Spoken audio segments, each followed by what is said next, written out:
Hey, lovers and leaders fam, here I am again, and I'm going to give you just some highlights from the second episode of this season's Real Housewives of Salt Lake City. Okay, so here we go. Brawnwyn. Brawnwyn and Whitney are really friends. They're really girlies. Likely because they have a common enemy, lisabarlow. Okay, we'll see how long that friendship lasts, but I can see they really do have some resonance between each other.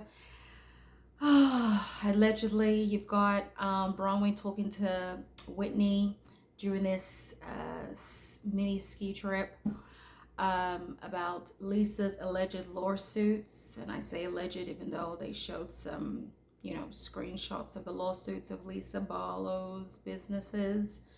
Allegedly, not able to, Lisa's not paying back some monies even though she's supposed to, allegedly. Allegedly, Lisa says in a text message to this business partner not to tell her husband, John. Allegedly. Okay, whatever. So you've got, Brawnwyn gossiping to Whitney. So there's some friendship going on there. How healthy that is, even though they're gossiping about a common enemy, we'll see. But Whitney has a friend. Okay, moving on. Then we've got some friendship potentially going on between Brawnwyn and Heather. Whitney basically encourages Brawnwyn to sit down with Heather to clear up some misunderstanding that they had at the camping girls trip. So Brawnwyn just tries to explain to Heather that she wasn't trying to tell Heather that she doesn't want to be with her daughters. Blah, blah, blah. It looks like they always have misunderstandings. But Brawnwyn did say to Heather, she believes because of Heather's relationship with, Lisa, she's always going to be a little bit cloudy in judgment when it comes to her relationship, potential friendship with Brawnwyn. And I do agree. Heather has this very unhealthy need to be friends with Lisa Barlow. Okay? Like she has this very unhealthy attachment. Even there was a scene when Heather was talking to Lisa about what all the girls were saying during the camping trip, and Lisa just breaks down crying. Okay, Heather just has this very stone cold face, just like, it's gonna be okay. It's gonna be okay. It's almost like she wants to tell Lisa and let Lisa know she's the only one that had Lisa's back. And then I just feel this weirdness where I feel like Heather likes to see Lisa break down crying. Is it me? I just feel like this is just, Heather's just a little toxic to me. A little toxic. She really is.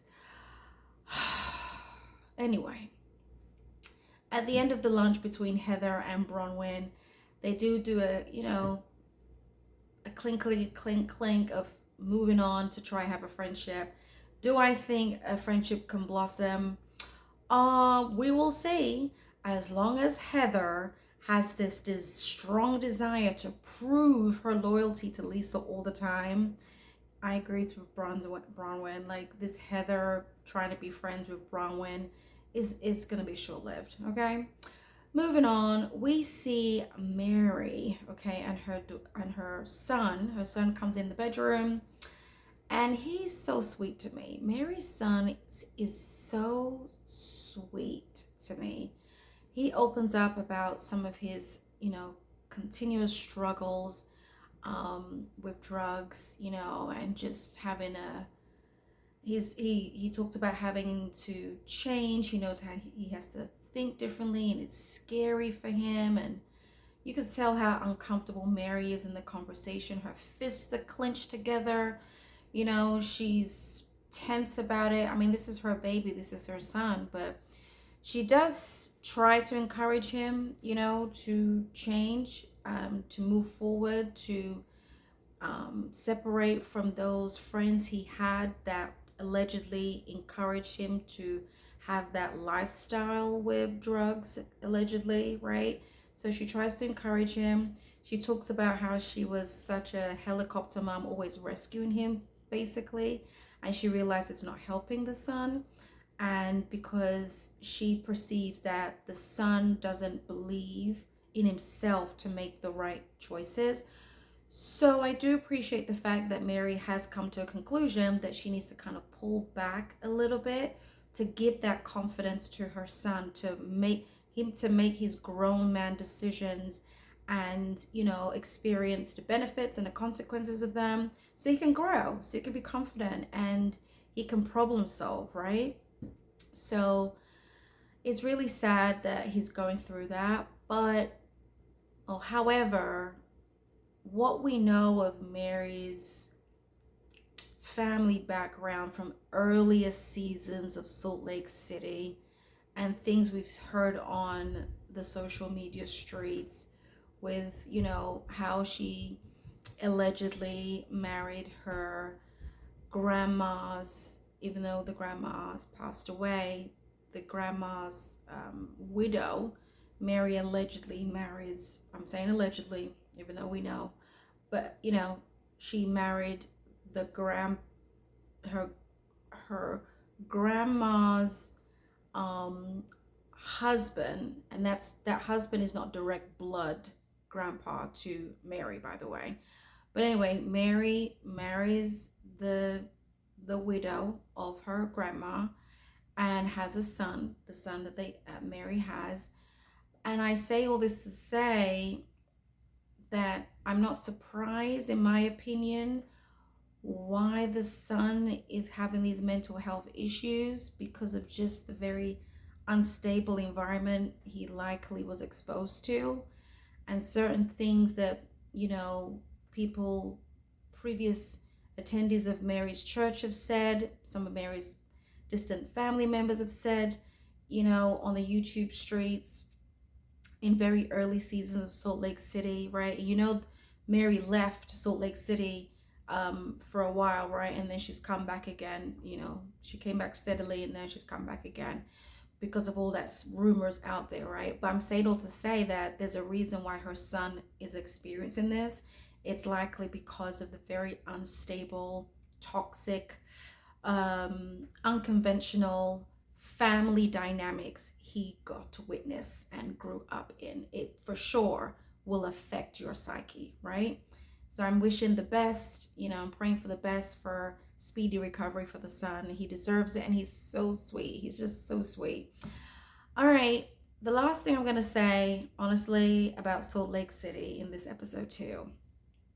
The ladies and their husbands go to this socialite party that they have, this friend, Amy. And all I have to say is Brawnwyn won the fight in this particular episode between her and Lisa. The verbal spa that they had, yes. So, Lisa thinks she's the baddie, and she wants to just approach everybody and ask everybody, what did you say about me? Did you have my back? Blah, blah, blah. She just really thinks she's all that and a bag of chips. I believe she does think that, yes. Okay. But she tried it with Brawnwyn, and Brawnwyn came in with the facts regarding the lawsuits, accusations, right? Allegedly. And Brawnwyn's come with the facts. Like, you do this, you do that. And all Lisa can do is come back with saying that Brawnwyn likes to explore gout type appendices. I'm not going to say what particular appendix. And Brawnwyn's like, yeah, I do like to experience gout types of appendices. At least I enjoy my husband's, okay? What do you have to say? This is my husband, right? And Lisa just comes out with, again, some nasty stuff, saying she's nasty, trying to get all the girls to, be on her side and just say, oh, she's nasty, Brawnwyn's nasty, and just tries to get information that she knows about Brawnwyn when they were really close from the past, right?